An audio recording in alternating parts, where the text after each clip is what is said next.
जय श्री जगन्नाथ। आमे बेताल विक्रम कहानी द्वादश गल्पटी आज शुणा जे मंत्रीर मृत्यु कहीं है। बेताल पूर्व कहानी आम देखी राजा जमती प्रश्नर उत्तर देइचंती।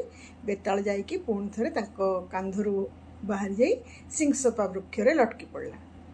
राजा पुणी थे जाइकी सिंहसपा वृक्ष आनी पुणी निज कांधरे पकई चलने को आरंभ कले। से बेताल पुणी थे गोटे कहानी कहीकि बुलेवा चेष्टा कला। तो कहानीटा एमती थिला। अंगदेशर जड़े युवक राजा थिले, ना थिला जशकेतु। तांकर रूप बहुत सुंदर थिला, मनोहर रूप थिला एवं सी मध्य तांकर बाहुबल रे अनेक शत्रु को पराजित करथिले। तांकर मंत्री ना थिला दीर्घदर्शी। तो सही समय कौन है ना जशकेतु राजा मंत्री ऊपर राज्यभार देते एवं निजे विलास व्यसन रे माति रहिले। सुंदरी नारी मान गहन रे खूब विलास रे से तांकर दिन अतिवाहित कले। मंत्री जे थिले दीर्घदर्शी तांको पर बहुत चाप पड़ला। से दिन राति राज्यर भार संभालिया पई परिश्रम करथुले। किंतु केते जण राजांकर जो हितैषी थिले से माने सब गुड़ा कौन करथिले ना तांकर कथा किछि राजा शुणु नथिले। न शुणिकी सी राज सिंहासन छाड़ी देकी मंत्री को देकी निजे आनंद उपभोग करथिले। तो नगरवासी माने धीरे धीरे कहबाकू लगिले जे दीर्घदर्शी राजा को कौन करछि ना स्त्री मान भितरे राजा को बुड़े रखी विलास व्यसन रे बुड़े रखी निजे मजारे राज्य सुख भोग करुछि। जो दीर्घदर्शी यही लोक अपवादटी शुणिला ताको बहुत खराब लगिला। तपर ता स्त्री ना थिला मेधाविनी। से ताको जाई कहला, देख मते भारी खराब लगुची, मु दिन राति एक करी एते परिश्रम करके राज्यर काम करुची आ लोक माने मते एमती अपवाद दउचंती। तांग कथा शुणी मेधाविनी कहले जे देख तुम गोटे काम कर, राजा को कह जे मोर बयस है मुझे टे तीर्थ यात्रा करने को जीवी आ मत टे विदेश जावाक अनुमति दियो है। तो ए द्वारा लोक मैंने जानवे जे तुम राज्य प्रति लोभ नहीं। राजा तुम पलैले तुम अनुपस्थित निजे राज्य कार्य बुझा बाध्य हे। तो धीरे धीरे कौन हम ना जो सुख प्रति जो आसक्ति सेटा कमिज आ तुम विदेश पुणी के दिन बुलिकी आसिकी फेरी आसला पुणी मंत्री पद ग्रहण कर लोक मैंने तुमको कहीं निंदा करेनि। तो पत्नीर परामर्श अनुसार दीर्घदर्शी कौन कले ना कथा प्रसंग रे राजा को जाइकी तीर्थयात्रा विषय रे कहले अनुमति मागिले जीवाई। तो से कहले जे मो मतरे धर्मटा है सबुठु श्रेष्ठ। तो राजा कहले नाई नाई सेमती कहनी आ तीर्थ को न जाइकी तो दान इत्यादि करिया द्वारा कौन धर्म हेनी। तीर्थ जा कौन दरकार, घर घरे थी तुम स्वर्ग लाभर उपाय तैयारी कर ना। मंत्री कहले देखु महाराज आउ दान आदि अर्थर शुद्धता देखा हुए किंतु तीर्थ सब बेले बेसी शुद्ध है। यौवन जेते दिन थाए सेते दिन जाए लोक कौन करे ना बुद्धिमान लोक कौन करे ना यौवन समय ही तीर्थ यात्रा करी धर्म अर्जन करे। यौवन चलीगले तो बुढ़ा होगला तीर्थ यात्रा करें। तो एक कथा जमी कहले तो मंत्री एक कहले राजा तक मना कले। कहले ना ना यही समय गोटे प्रतिहारी आसी कहला जे महाराज आउ दिन द्विपहर हो गला आ स्नान बेला आमर आपणकर पलाऊँगी। कया शुणी राजा कौन कले ना उठिकी पलैले आ मंत्री राजा को प्रणाम करके निज गृह को पलैले। से कथा हेटी रहीगला। तो मंत्री तापर कौन कले ना नाना देश तीर्थ स्थान सब भ्रमण करी आसिकी ओड्र देश रे पहुँचले एवं से समुद्र उपकूलवर्ती ओड्र देश सेठी जाइकरी गोटे नगर रे गोटे शिव मंदिर प्रांगण रे जाइकी सेठी प्रवेश कले। सेठी निधि दत्त बोली गोटे बणिक कौन करथुला ना ठाकुरंग पूजा पाई सेठी आसथिबार ताकु से देखिले। सी जो सूर्य किरण रे सूर्य तापर तार शरीर पूरा क्लिष्ट होईची, देह पूरा धूली धूसरित एमती होईची दीर्घदर्शींकर। तांको देखिकी सी भाविले जे यांको कांधरे तो पैता अच्छी यज्ञोपवीत अच्छी ताले ये निश्चय जन सुलक्षण ब्राह्मण। या भाविकी सी कौन कले ना घर को लेकिन स्नान भोजन आदि करैले। तापर विश्राम पर से दीर्घदर्शी को पचारे आपण किए, आपण कौटू आसुचंती, कुआडे जाउचंती। तापर सी उत्तर देले दीर्घदर्शी कहले मुहली दीर्घदर्शी नामक जड़े ब्राह्मण अंगदेश मु तीर्थ यात्रा बाहरी। तापर निधि दत्त कहले मु वाणिज्य उद्देश्य सुवर्णद्वीप को जीवाक बाहरी। तो मोर फेरिया पर्यंत तुम आम घरे थाओ आ तमें भी तीर्थयात्रा करके क्लांत हो ये किसी दिन विश्राम कर तापर जीव। एक कथा शुणिकी दीर्घदर्शी कहले मुझे रहिले किसी फल नहीं किंतु चल मु तुम सहित सुवर्ण द्वीप को जीवाक मोर इच्छा मुझी एक कथार सी राजी हेले। तापरे दीर्घदर्शी कौन कले ना से बणिक सांगे जाइए जहाज चढ़िले चढ़िकी कौन कले ना पण्य द्रव्य से जहाजटार पण्य द्रव्य सब पूर्ण हो। दीर्घदर्शी कौन कले से बणिक सांगे जाइए किछि दिन से सुवर्ण द्वीप जाकि जहाजरा लगी सेठी जाइए किछि दिन तांको सांगे से बणिक सांगे से समय कटेले से द्वीपर सुवर्ण द्वीपर। तापर दी जन जाक कौन कले ना जहाज बसिक घर को निज देश को फेरिले। तो पथर रास्तार कौन कले ना से गोटे विचित्र दृश्य देखिले कौन ना समुद्र गर्भर हठात गोटे कल्प वृक्षटे उठिला है तार शाखा गुड़ाक सब जमी मणिमय फल थिला तार सुंदर पुष्पर भारी सुंदर दिशुला है से गछटा।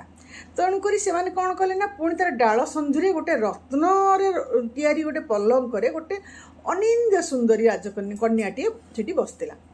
दीर्घदर्शी आश्चर्य हो कहले अरे कि आश्चर्य सांगे सांगे से कन्या बीणा संजोग गोटे बीणा बजेकी गोटे गीत गाइला।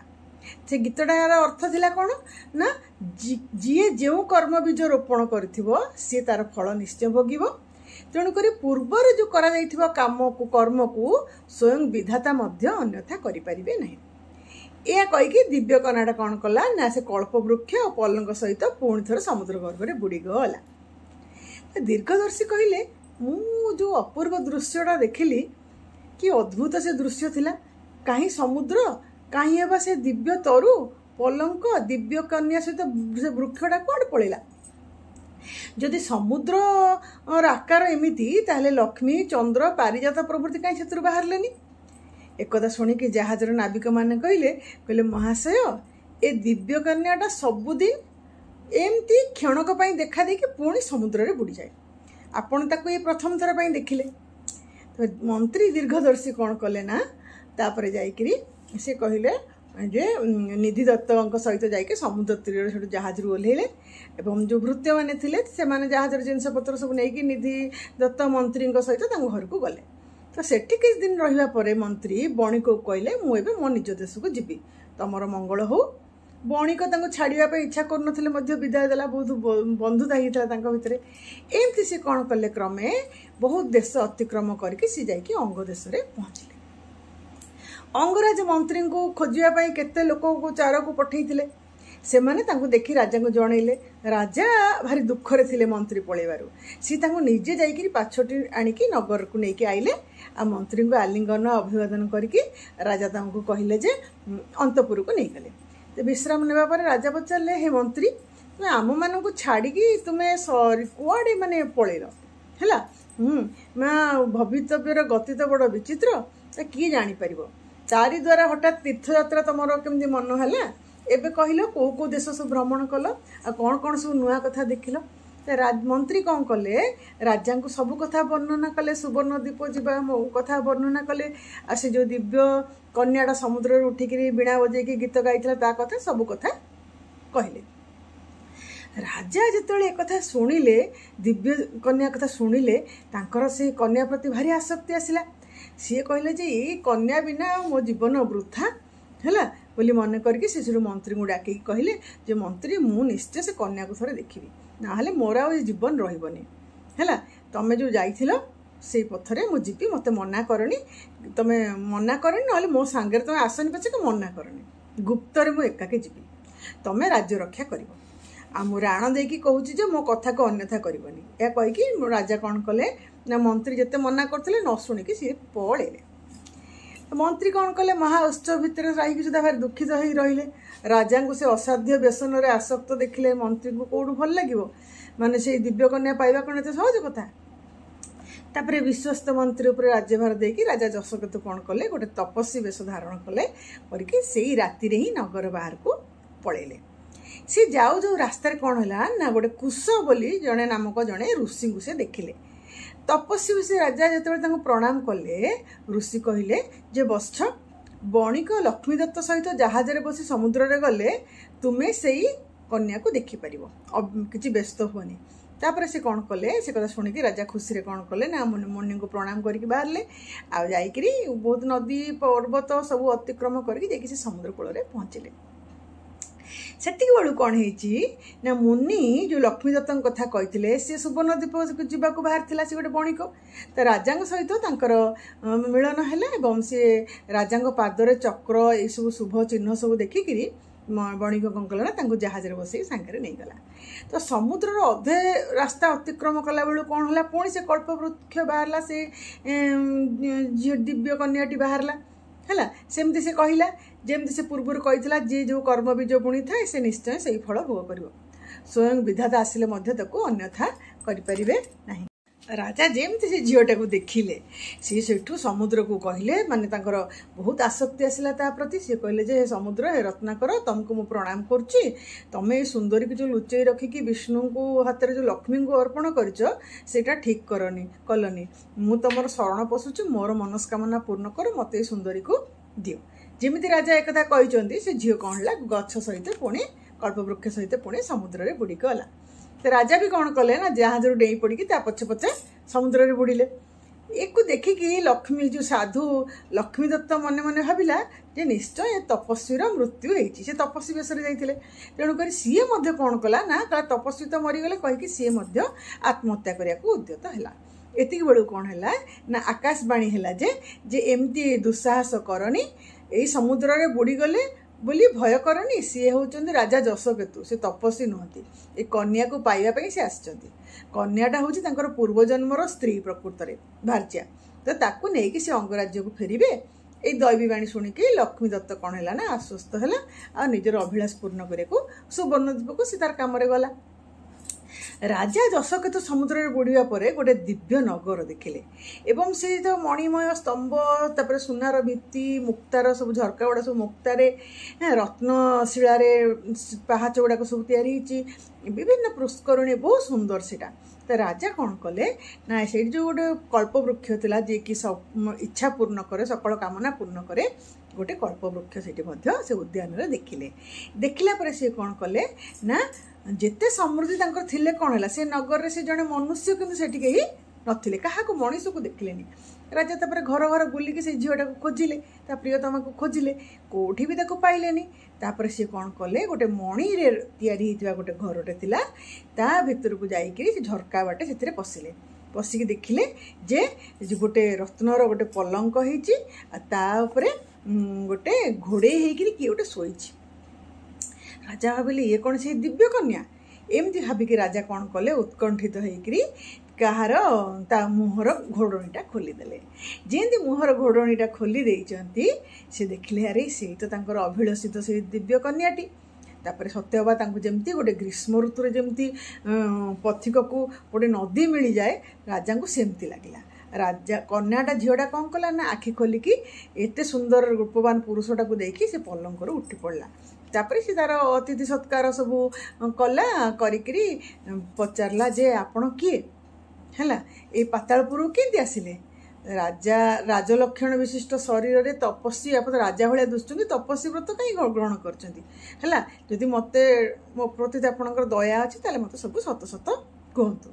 राजा तापर कहले जे सुंदरी मु हेउची अंग देशर राजा जशकेतु है विश्वस्त लोक मुखर जो तुम विषय मुझे शुणिली से मुझे तपस्वी वेश धारण करके तुम पाखक आसी तमें किए आग मत कह। एक कथा शुणिकी से झीटी कौन कला ना लज्जा प्रकाश करके अति अनुरागर सहित कहला जे महाभाग मृगांक सेना नामर जड़े विद्याधर राजा अच्छा मुझे कन्या मो ना मृगांकवती कौन से कारण मोर पिता मत ये एकुटिया छाड़ी पूर्ववासी सहित कुआडे पलि जानी से मुझे कल्पद्रुम बसिक नगर समुद्र उपर को उठिकी भवितव्य विषय मु गीत गाए। कन्याटी जो राजा प्रति अनुरागर विह्वल होकर पत्नीत्व स्वीकार कला आउ गोटे नियम जन कहला जे हे पति देवता प्रति मासर शुक्ल आ कृष्ण पक्षर चतुर्दशी आ अष्टमी ये 4 दिन मु कुआडे गले तमें मत बारण करबनी आ मते देखिबनी से 4 दिन तार गोटे विशेष कारण अच्छी। राजा कौन कले ना नियम को स्वीकार करनेले एवं ताको गांधर्व रीति विवाह कले करके ता सहित दिव्य सुख भोग करने को लगिले।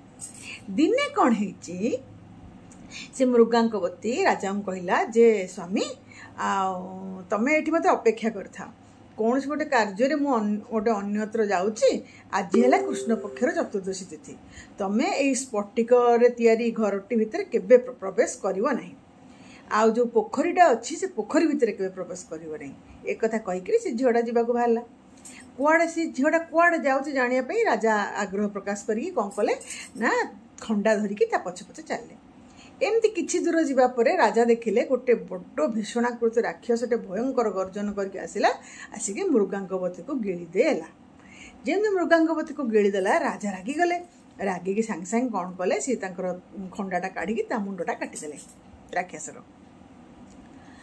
राजा तापरे पत्नी वियोगरे नित्यांत दुखित होइकी से राक्षसर जेमती पेटटा चिरीदेले ता भितर मृगांकवती अक्षत शरीर बाहरी आसिला ताकू देखिकी राजा आस आस कही ताकू आलिंगन कले करके पचारे जे प्रिय ये कौन स्वप्न ना माया एक कथा शुणिकी से विद्याधरी कहला जे आर्यपुत्र शुण मु स्वप्न नुहे कि माया नुहे मो पिता हेले विद्याधर राज एहीपरि अभिशाप मते देइथिले जे मो पितांकर अनेक पुत्र थिले मध्य मो प्रति तांकर जो गोटे अत्यधिक वात्सल्य हेतु से माने मत छाड़ी केबे भोजन करुनथिले तो मु सब बेले कौन करुली ना यही दुई चतुर्दशी दिन एठी को आसिक शिव पूजा करुली थरे गोटे चतुर्दशी रे मु गौरी पूजा करू करू से दिन कौन सबुदिन पूरा दिनटा बीतीगला पूजा करू करू से दिन तो मो पिता मत अपेक्षा करी भोकिला रहिले तेणुक सी किछि भी भोजन ग्रहण न करके मो पर रागिगले रागिकी से दिन कौन कले ना जमा जल सुधा से ग्रहण कलेनी राति हबारू से कौन कले ना मु जो अपराध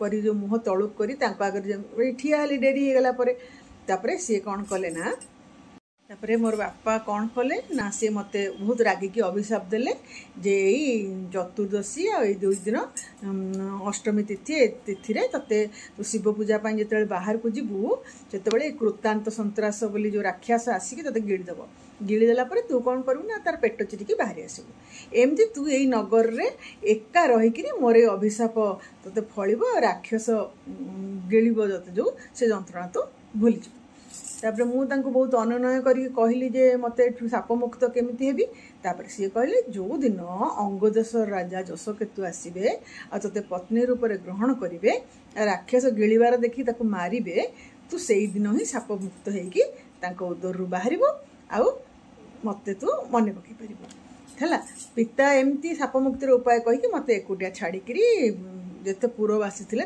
धरिकी निषध नामक गोटे पर्वत अच्छी सेठिकी पलैले से दिन मु सापग्रस्त होती बास करुँची सी मृगांकवती कहले एबे से सापरू मु मुक्त हो गली आमर सब कथा मन पड़गला तेणु मु आज बापा मो पिता दर्शन पर से निषध पर्वत को जीवी तमें ये था अथवा निज देश को जाओ जहाँ तुम इच्छा मृगांकवती ठार ये शुणिकी राजा बहुत दुखित हो गले कहले हे सुंदरी तुम्हें आज न जाइए 7 दिन अपेक्षा कर यही उद्यान तुम सहित विहार करके मुआ केतेटा दिन चित्त विनोदन करी तापर तुम तुम पिता पाखक जीव मो देश को चलीजी मृगांकवती कहले हौ ताले सेमती हौ एमती कहबारू राजा जशकेतु कौन कले ना ता संगे से जो उपवनर जो पुष्करिणी रे 6 दिन पर्यंत विहार कले तापरे भूलोक को जीवाकू जो गोटे पथ से पुष्करिणी थिला राजा सप्तम दिन कौन कले ना से पुष्करिणी जल को कौन छल पत्नी को नहीं गले सेठी आसी तार गला को धरिकी से कौन कले ना पुष्करिणी रे बुड़ी गले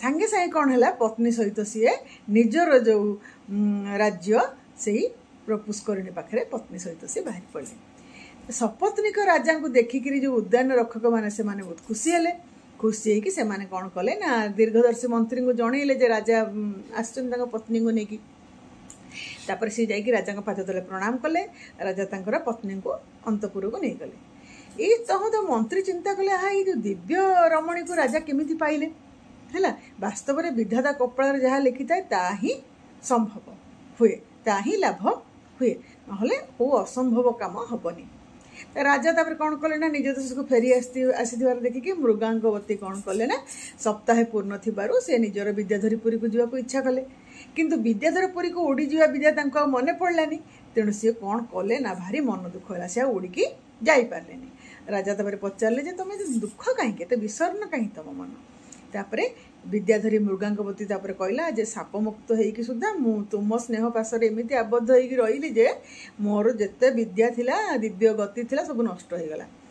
से कथा शुणिकी राजा कहले जे मु से विद्याधरी विद्या शिखिची या कहीकि राजा गोटे बड़ उत्सव करेले। ता देखिकी मंत्री दीर्घदर्शी कौन कले ना तांको घर को जाके सोई पड़ले। सांगे सांगे तांकर छाती फाटी जीवारु तांकर प्राण बाहरी गला। तहु राजा कौन कले ना निजे राज्यभार ग्रहण कले और मृगांगवती सहित स्वर्गीय सुख अनुभव करी दीर्घकाल राजत्व कले।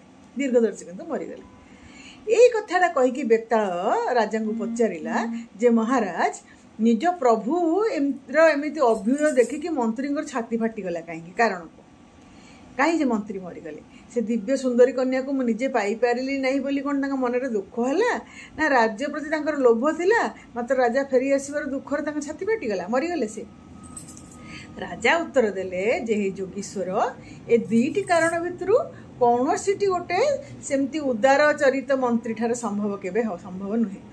मु भावुची जे मंत्री भाविले जे जो राजा साधारण नारी अनुराग पड़ी राज्य को उपेक्षा कर देथिले एबे से दिव्य विद्याधरी प्रति आसक्त होइकी कौन न करिवे। एते कष्ट सहीकरी मध्य मोर राज्य भार उणा करि पारलेनी आउ से भार ए वृद्ध संगे मोर अधिक अपजस खाली हम सीना वृद्ध बयस एमती चिंता करके मंत्री छाती फाटीगला। माँ भी बेताल जमती ए उत्तरटा शुणिला सी सांगे सांगे कौन कला ना निज बासस्थान को चलीगला एवं राजा मध्य ताकू आने पुणी थे से सिंहसपा वृक्ष को लेउटिले।